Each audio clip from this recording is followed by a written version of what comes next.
to The Take with yours truly, Tony G. This week I thought it'd be good to touch on the fact that we have debuted yet another championship title on the main roster, that being the 24/7 title, which is, of course, an homage to the old hardcore title, something I've been hoping would make a comeback for a long, long time. With the move to Fox and hopefully, fingers crossed, a TV-14 rating, this has the potential to bring back that hardcore style that championship 24/7 rule had, because there's no reason that this can't be defended under hardcore rules. The fact that it's a 24/7 championship title means that it can be defended anywhere, anytime, any place, thus anywhere falls, which is great, because how do you get disqualified for using weapons if everybody is open to the title? You can't get disqualified. So this opens a lot of doors for moving back towards TV-14. Jim Ross had this to say about the current title picture. Now, I thought about it. I'm like, man, Jim, I got to call BS, because you were around for the invasion angle, and there were how many titles during that time frame, and most of them were pointless. Then I thought a little bit more about it. Turns out, this is the current slate of belts.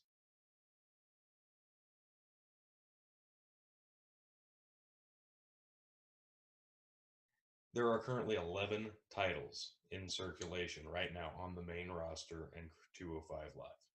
Add in another 7 for the NXT shows. That's 18 titles. I knew it was a lot, but when you sit down and look at it, it's too many. So how do we go about fixing this? Well, I think there's an obvious answer here. With the brand split potentially ending because of the new wild card rule, it looks like this is going to be gone by the end of the year, which is a shame, because I thought, this had some potential. The brand split really did have some potential.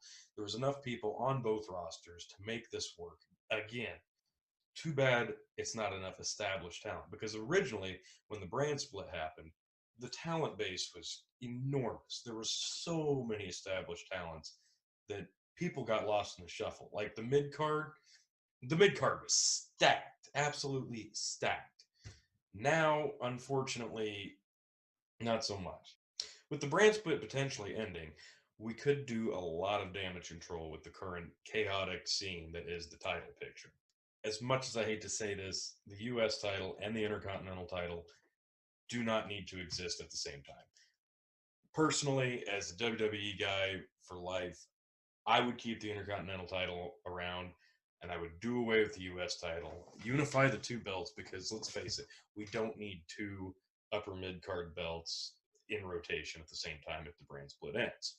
Obviously, the World and Universal will combine. You can have the undisputed World, Universal, Heavyweight, whatever championship. You have to have one big top belt. That's the only thing that makes sense. That's the only thing people will accept. Keep the 24/7 title. I would introduce more hardcore stuff to kind of get the ball rolling there. People will want to see that. The tag titles, obviously, unify them. Keep the women's tag titles, unify the single titles. That's all you need. So now we have the World Universal, the Intercontinental, the 24/7, the women's, and the women's tag. That's 5 main titles on the main roster. Then, of course, you've got your Cruiserweight title. That's fine. It's got its own separate brand. We only need one belt there. We don't need tag titles in the Cruiserweight division. Then, of course, on NXT, everything stays the same. You don't need to change that up. That's not on the main brand.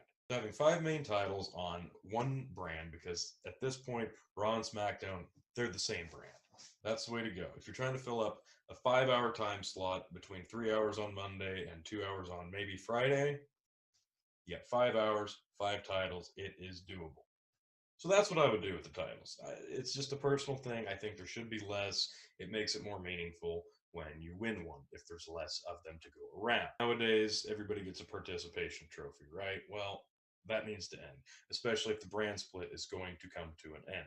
This is the only way to do it and have it make sense. So, short, sweet video, just personal take. That's what we're going for here. Want to give you more content to follow, and I think that's what we're going to do here. So, hopefully you enjoyed this video. If there's any other topics you want to hear me discuss, let me know in the comments. Like, share, subscribe, of course, and hopefully we're going to be doing this on a weekly basis, like I said, and coming up next, of course, is the second edition of Super Showdown, which, of course, The big match there, Goldberg Undertaker.